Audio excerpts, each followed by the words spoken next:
of spinning her wheels and repeating this self-destructive behavior on the weekends. Nothing I did was working. The more I tried, the more out of control my eating became. Then, I did something I hadn't tried before. I became a savvy detective and figured things out. If I can do it, so can you. Find out more at solveyouroutofcontroleating.com.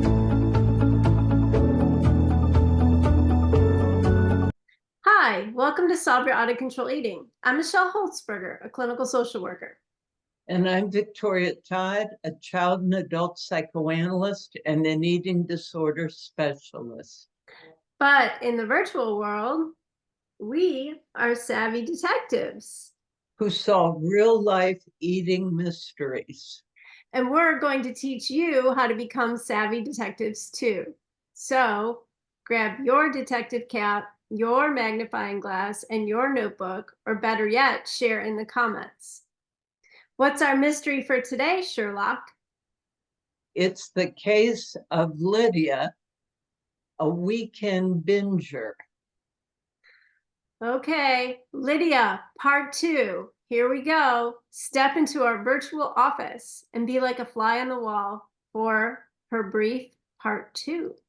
And then stick around afterwards. You'll hear our debriefs about Lydia and you'll hear our practical advice. Now, here's Lydia. I really don't think therapy is working for me. Nothing's changed. I'm still eating healthy all week and then blowing it on the weekends. It's frustrating beyond words. I'm sure it is. I know you're trying to help me, but maybe I should just go on medication. Maybe talk therapy. It's just not cutting it. I don't know. I'm sorry you're so frustrated, Lydia. But can you tell me about the past week? Nothing new. I'm like a robot. Get up, go to work, go home, repeat. The only thing different this week was my doctor's appointment. What about that? The doctor sent me in for a stress test because my dad had major heart problems and died relatively young. Actually, he died in his late 30s, which is why the doctor wanted me to get checked, but everything was fine. You've never told me about your family. It was just me and my mom and dad. What were your parents like? My dad was sickly. That's really all I remember about him. Coughing all the time, couldn't do much. My mom is an extremely anxious woman. She was always scared out of her wits that my dad was going to die, always on the verge of tears. I have this one really vivid memory of her in the kitchen standing in front of the cabinets. She was shoving food into her mouth nonstop. I remember her eyes. They were glassy, vacant. I could see her, but she wasn't really there. Where do you think your mother went? My dad was scheduled for surgery. She kept saying, "What am I going to do? What am I going to do?" I guess she meant, "What am I going to do if he dies?" because she was terrified of the thought of losing him. I guess she had to get away from it all. Do you think that you might do the same thing?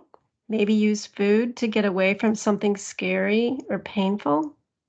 I'm just so lonely.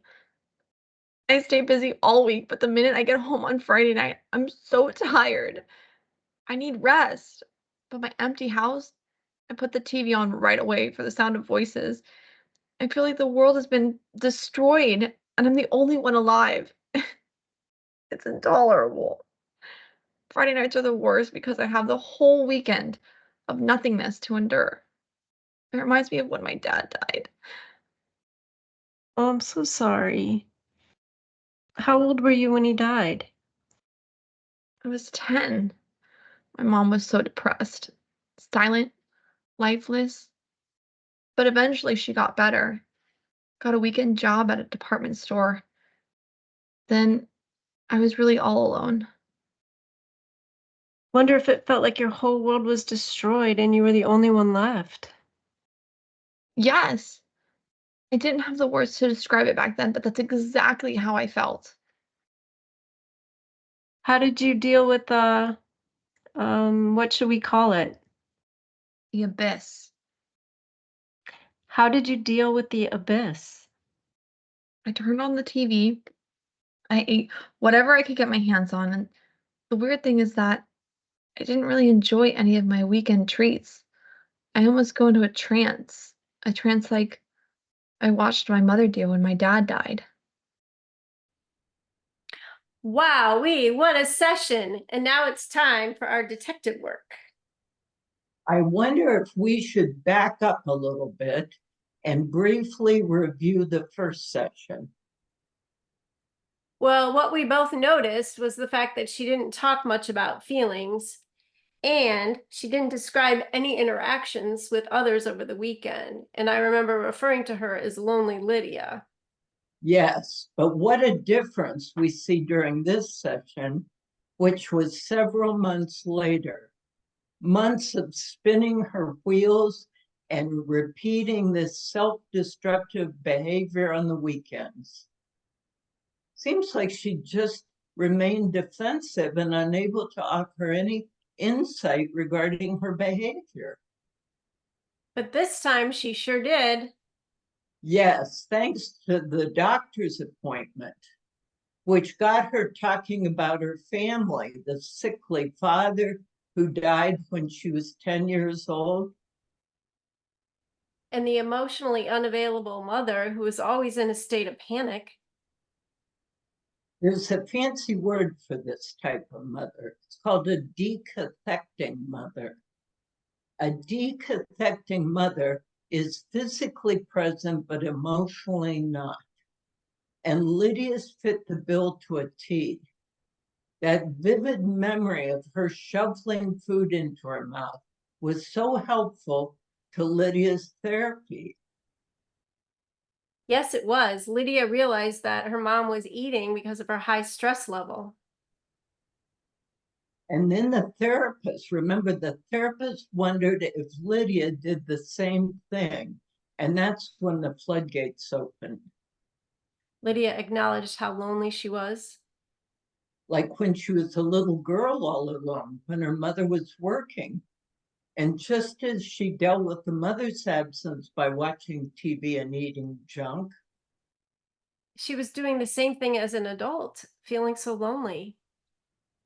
the unmastered past was being repeated in the present.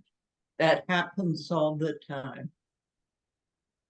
And what you and I like to say is the body remembers what the mind forgets. Exactly. And for our detectives who aren't in therapy, What I would suggest is they become very, very observant. They step back, they look at what they're doing and see if it is somehow connected to their past. Is there something old that you're repeating? You know, I remember a very bright little musician who I used to see in therapy, and she was telling me about her mother's new boyfriend. And she said, same book, different cover. And what I'm wondering is, have you out there found a new actor for an old plot? If you have a trusted friend, talk about it. And for sure, journal. Put down all your thoughts and work on making connections. well, that's it for now. Thanks for watching. We'd love to hear your thoughts in the comments below. If you found this video helpful, give us a like, subscribe. We don't want you to miss a single episode. Also, hit the bell for new content. And you can find more information about making connections and stories like this on our website, solveyouroutofcontroleating.com.